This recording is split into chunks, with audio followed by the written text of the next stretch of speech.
말씀은 사무엘하 19장 9절에서 23절까지 말씀입니다. 저와 여러분이 한 절씩 교독합니다. 이스라엘 모든 지파 백성들이 변론하여 이르되 왕이 우리를 원수의 손에서 구원하여 내셨고 또 우리를 블레셋 사람들의 손에서 구원하셨으나 이제 압살롬을 피하여 그 땅에서 나가셨고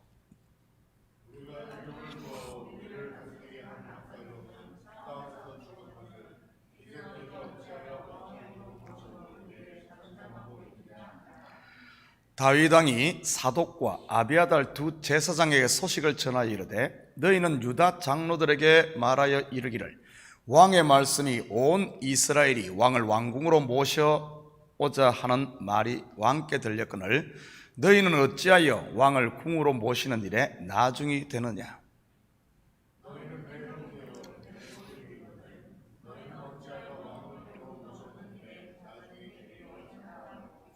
너희는 또 아마시아에게 이르기를 너는 내 고륙이 아니냐. 내가 요압을 이어서 항상 내 앞에서 지휘관이 되지 아니하면 하나님이 내게 벌 위에 벌을 내리시기를 바라노라 하셨다 하라 하여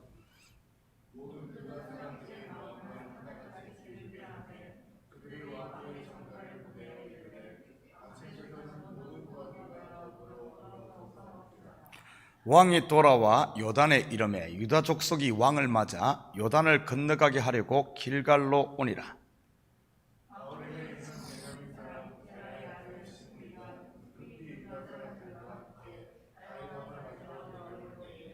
베냐민 사람 1000명이 그와 함께하고 사울 집안의 종 시바도 그의 아들 15과 종 20명과 더불어 그와 함께하여 요단강을 밟고 건너 왕 앞으로 나오니라.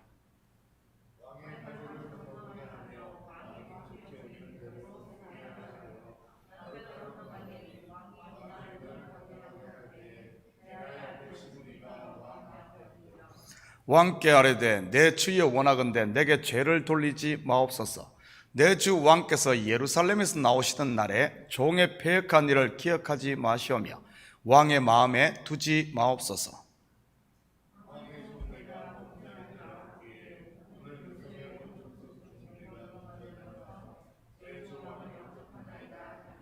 스루야의 아들 아비새가 대답하여 이르되 심의가 여호와의 기름 부으신 자를 저주하였으니 그로 말미암아 죽어야 마땅하지 아니하니까 하니라.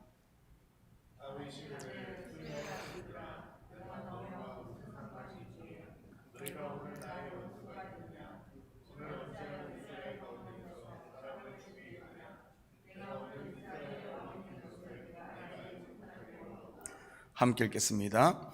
왕이 심의에게 이르되 내가 죽지 아니하리라 하고 그에게 맹세하니라. 아멘. 좋은 아침입니다. 오늘 본문은 다윗의 예루살렘 귀환 장면을 소개하고 있습니다. 이 일에 더욱 적극적인 사람들이 유다와 베냐민을 제외한 이스라엘 10지파였습니다. 사실 이들은 사울 왕의 통치 기반의 사람들이었지요. 그에 비해 다윗이 속한 유다 지파 사람들은 왜 잠잠하고 있었던 것일까요? 바로 이들은 압살롬을 지지했기 때문이지요. 압살롬은 죽고 전쟁에서 패한 이들은 이러지도 못하고 저러지도 못하고 이 쥐죽은 듯이 가만히 있었던 것입니다. 이제 다윗에게 남은 일이 무엇이겠습니까? 두 개로 쪼개진 민심을 하나로 모아 수습해야 하는 일이지요. 다윗은 이스라엘 10지파의 사람들이 자기를 황궁시킬 준비를 하고 있다는 소식을 피난처에서 듣게 됩니다. 그때 다윗은 사독과 아비아달 두 제사장에게 사람을 보내 이러한 사실을 유다 장로들에게 알리고 왕의 황궁에 유다 사람들이 앞장서서 할 것을 요청하지요. 12절입니다. 너희는 내 형제요 내 고륙이거늘 너희는 어찌하여 왕을 도로 모셔오는 일에 나중이 되리요 하셨다 하고 다윗의 이러한 모습은 탁월한 그의 정치력으로 보입니다. 겉으로만 보면 말이지요. 그렇지만 성경은 다윗이라는 한 개인의 정치 성향이나 능력을 말하고자 하는 게 아님을 알아야 합니다. 왜냐하면 성경은 하나님이 나를 구원하기 위해 주신 계시의 책, 곧 언약이기 때문이지요. 또한 다윗은 오실 메시아 예수 그리스도를 예표하는 인물 아닙니까? 다윗이 유다지파 사람들에게 이스라엘보다 먼저 이 일을 할 것을 요구한 것은 단순히 그들이 자기가 속한 지파이기 때문은 아닙니다. 이 속에는 그들의 죄를 묻지 않고 용서하고 품는다는 의미의 이 사인이었던 것이지요. 이것은 바로 하나님께서 범죄하고 나무 뒤에 숨어있던 아담과 하와에게 친히 찾아오셔서 손을 내미시는 하나님의 마음을 보여주는 것입니다. 압살롬의 반란에 동참했던 유다 사람들이 사실은 저와 여러분이었고, 선악과를 따먹고 나무 뒤에 숨어있던 아담과 하와였던 것이지요. 오늘도 하나님은 나무 뒤에 숨고 돈과 명예 뒤에 숨고 자기 의와 지식 뒤에 숨어있는 죄인들을 찾고 계신 줄 믿습니다. 다시 하나님의 백성 삼기 위해서 말이지요. 오늘 본문에서는 이 일을 예루살렘에 있는 사독과 아비아달 두 제사장을 통해 왕의 뜻을 그들에게 전달시킵니다. 지금 예루살렘이 어떤 곳입니까? 한마디로 반란군 압살롬이 정복하고 있던 강도의 소굴이었지 않습니까? 그곳에 보내진 두 제사장은 바로 이리 가운데 보내진 양이었던 것이지요. 지금 우리도 마찬가지입니다. 이들에게 주어진 사명이 곧 저와 여러분에게 있는 것이지요. 세상 가운데 보내진 하나님의 사자요, 정인으로 말입니다. 여러분 가정에 아직도 두려워 떨며 숨어있는 사람은 없습니까? 여러분 주위의 삶의 주위나 아니면 삶의 현장에는 이런 분들이 없을까요? 당연히 있겠지요. 이제 코로나 팬데믹 시기도 막을 내리고 있습니다. 우리 교회 성도들도 기지개를 다시 펴고 다윗의 뜻, 곧 하나님의 마음을 전하는 복음 전도에 힘쓰는 성도들이 다 되기를 축복합니다. 13절입니다. 너희는 또 아마사에게 이르기를 너는 내 고륙이 아니냐, 내가 요압을 이어서 항상 내 앞에서 지휘관이 되지 아니하면 하나님이 내게 벌 위에 벌을 내리시기를 바라노라 하셨다 하라 하여. 그리고 손 내밀어 회복시킨 사람이 압살롬의 군장이었던 아마사입니다. 어떻게 보면 아마사는 1급 전범으로 압살롬 다음으로 처형되어야 할 사람이지요. 그런데 그런 아마사를 향해 다윗은 그냥 용서를 넘어 요압을 이어 자기의 지휘관의 자리까지 약속을 합니다.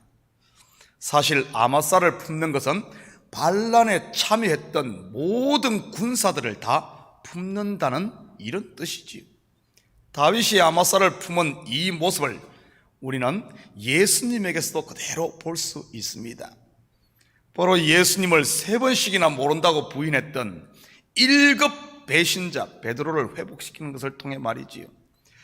부활하신 후 갈릴리 호숫가에 친히 찾아가셨습니다. 그리고 내 양을 치고 먹이라는 소명과 함께 그의 사도의 위치를 회복시켜 주었지요. 혹시 우리들 가운데 아마사는 없습니까? 베드로는 없습니까? 마음의 상처나 아니면 시험으로 인해 하나님께서 맡긴 모든 사명은 장롱 속에 묻어둔 분 말이지요. 오늘 이 시간 주님이 친히 찾아와 손을 내밀 때 그 손을 잡기를 축복합니다. 성도에게 있어 그 사명의 멍에는 우리를 짓누르는 짐이 아닌 성도에게 날개라는 사실임을 잊지 마시기 바랍니다. 이렇게 왕의 은혜를 받은 유다 사람들은 일제히 일어나 왕이 돌아오기를 구합니다. 그리고 그들 또한 왕을 맞으러 길갈로 향하지요. 16절입니다. 바후림에 있는 베냐민 사람 게라의 아들 시므이가 급히 유다 사람들과 함께 다윗 왕을 맞으러 내려올 때에, 시므이가 누구입니까? 그는 사울의 친족이면서 다윗이 피난길에 있을 때 그에게 돌을 던지며 저주했던 그 사람이지요. 아마 시므이는 상황이 이렇게 역전될 줄은 꿈에도 생각하지 못했을 것입니다. 오늘 본문을 보면 그가 단순히 순간적인 감정이나 아니면 잠시 정신이 나가서 그런 행동을 했던 것 같지는 않습니다. 다시 말해 철저한 계산을 가지고 다윗을 저주했던 것이지요. 다윗을 저주하고 대항함으로 압살롬 정권이 들어섰을 때 자기에게 돌아올 정치적 혜택을 기대하고 말이지요. 그는 다윗이 귀환한다는 소식을 듣고 재빨리 유다 사람들과 함께 왕을 맞으러 나옵니다. 17절입니다. 베냐민 사람 1000명이 그와 함께하고 사울 집안의 종 시바도 그의 아들 15과 종 20명과 더불어 그와 함께하여 요단강을 밟고 건너 왕 앞으로 나오니라. 그는 베냐민 사람 1000명을 데리고 같이 나옵니다. 이 말은 그가 베냐민 지파에서 그만큼 영향력이 있는 사람이라는 뜻이지요. 그렇다면 왜 그는 이렇게 많은 베냐민 사람들을 함께 데리고 온 것일까요? 말을 하지 않아도 우리는 그의 의도를 엿볼 수 있습니다. 이렇게 많은 사람을 데리고 와야 다윗이 자기를 함부로 하지 못하니까 그렇겠지요. 또 한 사람이 다윗을 맞으러 나온데 바로 머비보셋의 종 시바입니다. 그 또한 다윗이 피난길에 있을 때 왕을 속이고 자기 주인의 재산을 착복하지 않았습니까? 시바 또한 자기의 아들 15과 종 20명을 대동해 다윗을 맞으러 나오지요. 이들은 자기의 죄를 가리기 위해 많은 사람들을 동원해 다윗에게 충성하는 것처럼 가장을 합니다.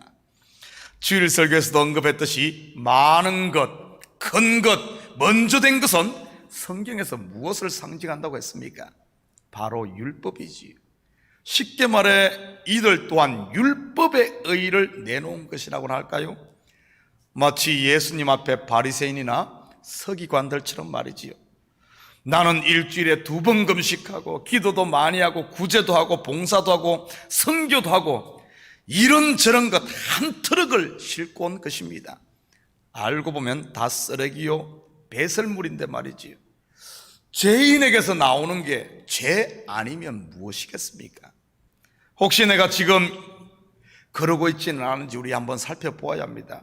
하나님이 보시는 것은 오직 하나인 줄 믿습니다. 하나님이 친히 보낸 예복을 입었는지 입지 않았는지, 하나님이 친히 보낸 아들 예수가 있는지 없는지 말이지요. 시므이와 시바의 모습이 지금 교회 속에는 없을까요?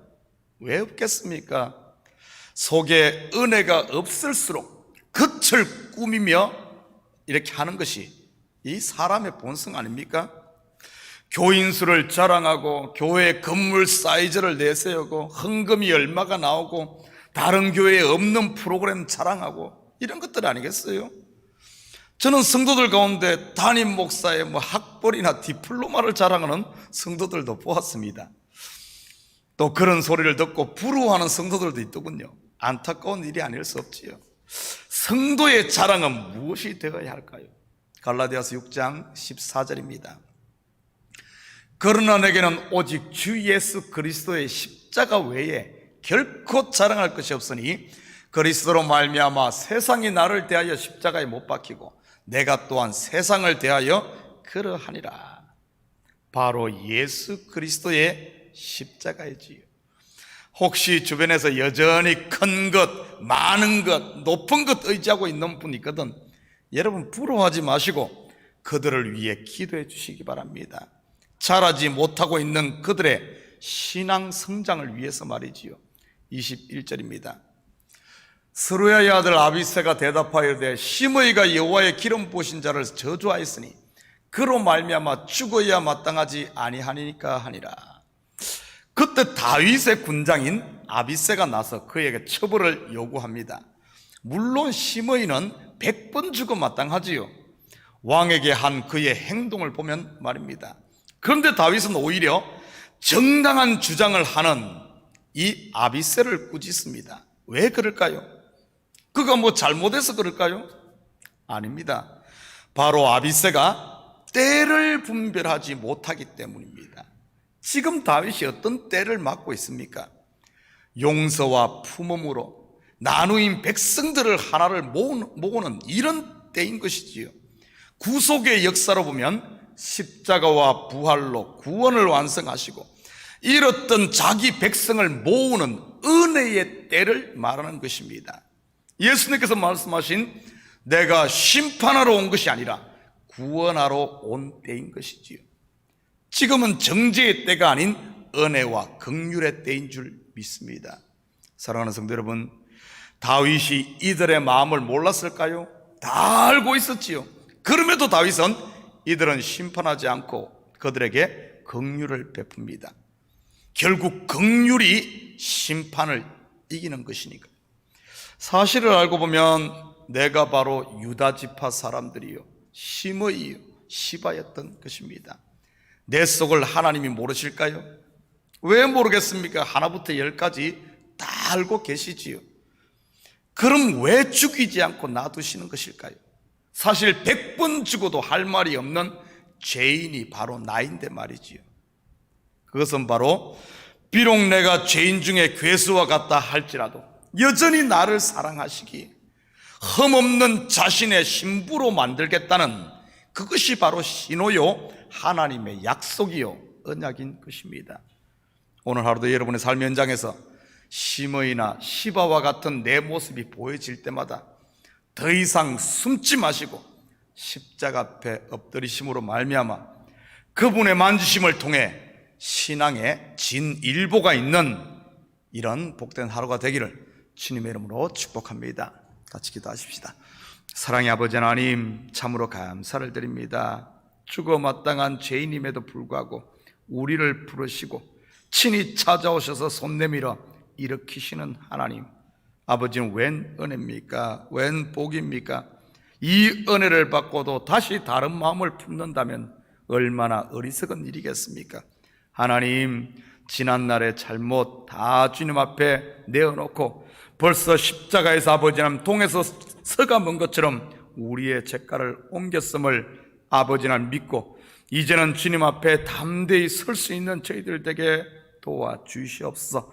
혹시 아직까지 내 속에 이런 아버지 하나님 불순물들이 남아있다면 주님의 말씀의 방망이로 아버지 하나님 삶의 고난으로 아버지 하나님 이런 불순물을 다 제하여 주시고 아버지 하나님 고난도 감사함으로 받고 아버지 하나님 여러 가지 환난도 기쁨으로 주님 앞에 아버지 하나님 나아감으로 말미암아 화가 변하여 복되는 역사가 있게 하시고 주님의 아버지 하나님 선하심을 맛보아하는 저희들 되게 도와주시옵소서.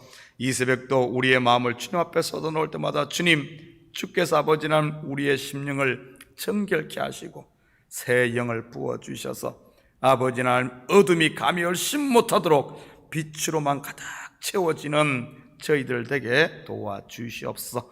감사드리며 예수님의 이름으로 기도드립니다. 아멘.